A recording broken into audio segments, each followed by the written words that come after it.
Hello അസ്സാം വലൈക്കും welcome back. ബേക്കറിയിലെല്ലാം കിട്ടുമല്ലോ നല്ല സോഫ്റ്റ് ആയിട്ടുള്ള ക്രീം തന്നെ. നമുക്കത് വീട്ടിലുണ്ടാക്കിയാലോ നല്ല ടേസ്റ്റോട് കൂടിയിട്ട്. അപ്പം നമുക്ക് പെട്ടെന്ന് ഉണ്ടാക്കുക. എന്തൊക്കെയാണ് വേണ്ടതെന്ന് നോക്കുക. ഒരു ബൗളിലേക്ക് 2 കപ്പ് മൈദ ഇട്ട് കൊടുക്കുക. എന്നിട്ട് അതിലേക്ക് 3 ടേബിൾ സ്പൂൺ പഞ്ചസാര ഇട്ട് കൊടുക്കുക. എന്നിട്ട് ഒരു പിഞ്ച് ഉപ്പും കൂടി ഇട്ട് കൊടുക്കുക. എന്നിട്ട് ഇത് നല്ലോണം മിക്സ് ചെയ്യുക. പുറത്തുനിന്ന് വാങ്ങുന്നതിനേക്കാൾ നല്ല സോഫ്റ്റ് ആയിട്ട് ഈ ക്രീം ബന്ന് നിങ്ങൾ ഉണ്ടാക്കി നോക്കിയിട്ട് എന്തായാലും ഇഷ്ടപ്പെടും. ഇതിലൊരു ബട്ടറിൻ്റെ ക്രീമും നമ്മൾ ഉണ്ടാക്കുന്നുണ്ട്. അതിന് നല്ല ടേസ്റ്റ് ആയിട്ടോ കഴിക്കാൻ. ഒരുപാട് ഓവറായിട്ട് കുത്തുന്ന മധുരമൊന്നുമില്ല കേട്ടോ. ഇനിയിപ്പോൾ ഇതാ വേറൊരു ബൗളിലേക്ക് ഒരു 3/4 കപ്പ് പാലൊഴിച്ച് കൊടുക്കുക. എന്നിട്ട് 1 ടീസ്പൂൺ പഞ്ചസാരയും 1 ടീസ്പൂൺ ഈസ്റ്റും ഇട്ട് കൊടുത്തിട്ട് ഒന്ന് മിക്സ് ചെയ്യുക.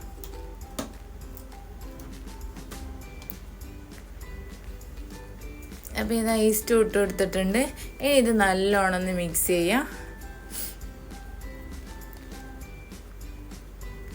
എന്നിട്ട് ഈ മിക്സ് ആട്ടോ നമ്മൾ മൈദ എടുത്ത് വെച്ചില്ലേ നേരത്തെ, അതിലേക്ക് കുറച്ച് ഒഴിച്ചു കൊടുത്താൽ മതി കേട്ടോ. ഫുള്ളായിട്ട് ഒരുമിച്ച് ഒഴിച്ചു കൊടുക്കരുത്, കുറച്ച് ഒഴിച്ചു കൊടുക്കുക. എന്നിട്ടൊന്ന് മിക്സ് ആക്കി എടുക്കുക. 2 കപ്പ് മൈദക്ക് 3/4 കപ്പ് പാലാട്ടോ ആവശ്യമായിട്ട് വരിക. അപ്പോൾ ഇത് എന്നിട്ട് ഞാൻ ബാക്കിയും കൂടിയും ഒഴിച്ച് എടുത്തിട്ടുണ്ട്. അപ്പോൾ കയ്യിലിങ്ങനെ ചപ്പാത്തിക്ക് കുഴക്കുന്ന പോലെ നല്ല ഹാർഡായിട്ടല്ല കേട്ടോ, അതിനേക്കാൾ നല്ല സോഫ്റ്റ് ആയിട്ടാട്ടോ വേണ്ടത്. അപ്പോൾ ഇതാ ഞാൻ കഴുകി വന്നിട്ട് ഒന്നുകൂടി നല്ലോണം കുഴച്ചെടുത്തിട്ടുണ്ട്. ഇതൊന്നും പോരാ. എന്നിട്ട് ഇതിലേക്ക് കുറച്ച് മൈദപ്പൊടിയും കൂടി ഇട്ട് കൊടുത്തിട്ട് ഒന്നും കൂടി നല്ല സോഫ്റ്റായിട്ട് കുഴച്ചെടുക്കുക. ഈ ബന്ന് നല്ല സോഫ്റ്റ് ആവണമെങ്കിൽ നമ്മൾ ഒരുപാട് സമയം നല്ലോണം കുഴച്ചെടുക്കുകയും വേണം. ഇതിൻ്റെ ഈ കുഴക്കല്ല കേട്ടോ ഈ ബന്ന് നല്ല സോഫ്റ്റ് ആവുന്നത്. ഇനിയിപ്പോൾ ഇതാ ഒരു കൗണ്ടർ ടോപ്പിലോ അല്ലെങ്കിൽ ഒരു കട്ടിംഗ് ബോർഡിലോ വെച്ചിട്ട് ഇതൊന്നും കൂടി നല്ലോണം കുഴച്ചെടുക്കുക. അതിന് ശേഷം ഇതിലേക്കൊരു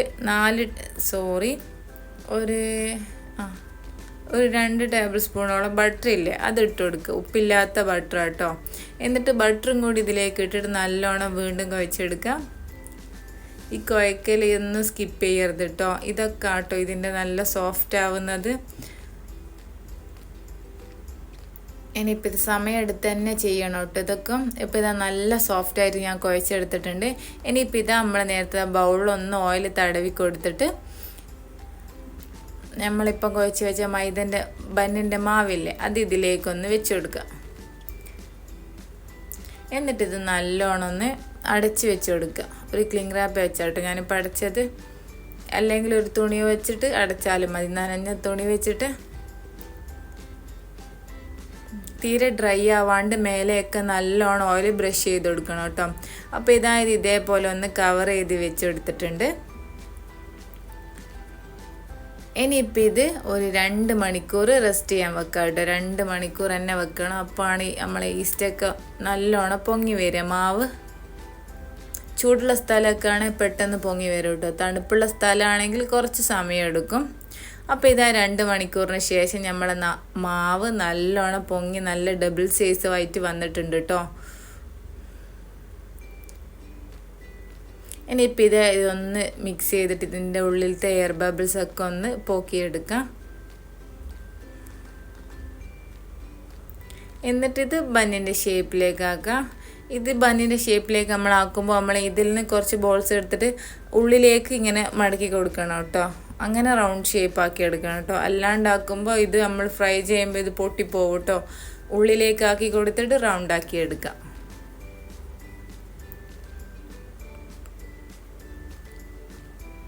അപ്പോൾ ഇതെങ്ങനെ ആട്ടോ റൗണ്ട് ആക്കേണ്ടത് നമ്മളെ കൈമേൽ വെച്ചിട്ട് തന്നെ. അപ്പോൾ ഇതാ ഞാൻ ഈ വലുപ്പത്തിലുള്ള ബന്നാട്ടോ റെഡിയാക്കുന്നത്. നിങ്ങൾക്ക് വേണേൽ ഇതിലും വലുപ്പം വേണേൽ അങ്ങനെ ചെയ്യാം കേട്ടോ. ഞാനിപ്പോൾ എടുത്ത് ഈ 2 കപ്പിന് ഒരു 7-8 ബന്നാട്ടോ എനിക്ക് കിട്ടിയത്. അപ്പോൾ ഇതാ മൊത്തം അങ്ങനെ ചെയ്തെടുത്തിട്ടുണ്ട്. ഇനിയിപ്പോൾ ഇതൊന്നും കൂടി കവർ ചെയ്ത് വെച്ചിട്ട് ഒരു 15 മിനിറ്റ്. അപ്പോൾ ഇതൊന്നും കൂടി പൊങ്ങി വരും കേട്ടോ.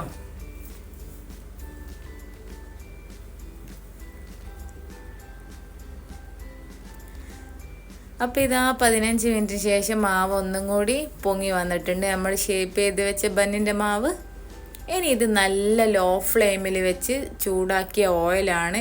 തീ കൂട്ടി വെച്ചിട്ട് ചൂടാക്കിയേ ചെയ്യരുത്. തീ കുറച്ച് വെച്ച് എണ്ണ കേട്ടോ ചൂടാക്കിയത് ഞാൻ. നല്ല ലോ ഫ്ലെയിമിൽ വെച്ച് എണ്ണ ചൂടാക്കിയതിന് ശേഷം നമുക്ക് ഇതേപോലെ ബന്നിട്ട് കൊടുത്തിട്ടൊന്ന് ഫ്രൈ ചെയ്തെടുക്കുക. ലോ ഫ്ലെയിമിൽ തന്നെ വെച്ചാൽ മതി. കുറച്ച് സമയം എടുത്തിട്ട് രണ്ട് സൈഡും തിരിച്ചും മറിച്ചും ഇട്ട് കൊടുത്തിട്ട് വേണം കേട്ടോ ഇത് ഫ്രൈ ചെയ്തെടുക്കാൻ. തീ കൂട്ടി വെക്കരുത്, അപ്പോൾ ഉള്ളു കുക്കായി കിട്ടൂല. അപ്പോൾ ഇതാ ഒരു സൈഡ് ഇതായപ്പോൾ ഒന്ന് തിരിച്ചിട്ട് കൊടുത്തിട്ടുണ്ട്. ഇനിയിപ്പോൾ ഇതൊന്ന് കോരി മാറ്റുന്നുണ്ട്. നമ്മൾ ബന്നയൊക്കെ ഒരു ഫസ്റ്റിലത്തെ ഞാൻ ഇട്ട് കൊടുത്തത് റെഡി ആയിട്ടുണ്ട് കേട്ടോ. അപ്പം ബാക്കിയും കൂടി ഇതേപോലെ ഫ്രൈ ചെയ്തെടുക്കുക. അപ്പോൾ ഇതാ മൊത്തം അങ്ങനെ ഫ്രൈ ചെയ്തെടുത്തിട്ടുണ്ട്. ഇനി ഇതിൻ്റെ ചൂട് നല്ലോണം പോയതിന് ശേഷം ഇതേപോലെ ഒന്ന് കട്ട് ചെയ്ത് കൊടുക്കുക. എന്നിട്ട് നമുക്ക് ഇതിലേക്ക് വേണ്ട ബട്ടറിൻ്റെ ക്രീമില്ലേ അത് റെഡിയാക്കി എടുക്കാം. അതിന് വേണ്ടിയിട്ട് ഒരു 4 ടേബിൾ സ്പൂൺ ബട്ടർ ഇട്ട് കൊടുക്കുക. ഫ്രിഡ്ജിൽ നിന്ന് എടുത്ത വാട് ഇടരുത് കേട്ടോ. ഇതേപോലെ ഒന്ന് മെൽറ്റ് ആയതിന് ശേഷം വേണം അതിടാൻ. എന്നിട്ട് നല്ലോണം ഇതൊന്ന് മിക്സ് ചെയ്ത് കൊടുക്കുക. വിസ്ക് വെച്ചിട്ട് നല്ലോണം ബീറ്റ് ചെയ്ത് കൊടുക്കുക. എന്നിട്ട് ഇതിലേക്ക് ഒരു 1/2 കപ്പ് പൊടിച്ച പഞ്ചസാര ഇട്ട് കൊടുക്കുക. പൊടിച്ച പഞ്ചസാര തന്നെ ഇടണം കേട്ടോ.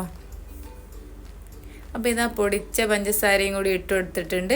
എന്നിട്ട് ഇതൊന്നും കൂടി നല്ലോണം മിക്സ് ചെയ്തെടുക്കുക.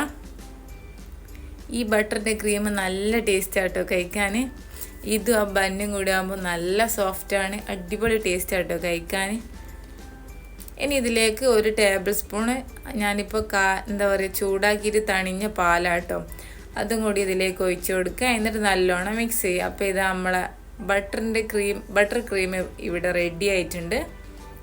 ഇനിയിപ്പോൾ ഒന്നുമില്ല, നമ്മൾ കട്ട് ചെയ്ത് വെച്ച ബന്നില്ലേ അതിലേക്ക് ഇത് ഇതേപോലെ ഒരു സ്പൂൺ എടുത്തിട്ടൊന്ന് ഫില്ല് ചെയ്ത് കൊടുക്കുക.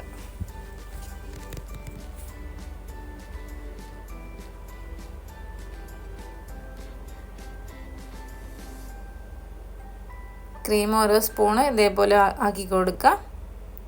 ചൂട് പോയതിന് ശേഷം കേട്ടോ കട്ട് ചെയ്യേണ്ടത്, ഇല്ലെങ്കിൽ ഈ ക്രീം വല്ലാണ്ട് അങ്ങ് ലൂസായി പോയതുപോലെ ആവും. അപ്പോൾ ഇതാ നല്ല ടേസ്റ്റി ആയിട്ടുള്ള ബേക്കറി സ്റ്റൈൽ സോഫ്റ്റ് ആയിട്ടുള്ള ക്രീം ബന്ന് റെഡി ആയിട്ടുണ്ട്. അപ്പോൾ എല്ലാവരും ട്രൈ ചെയ്ത് നോക്കുക. Thank you.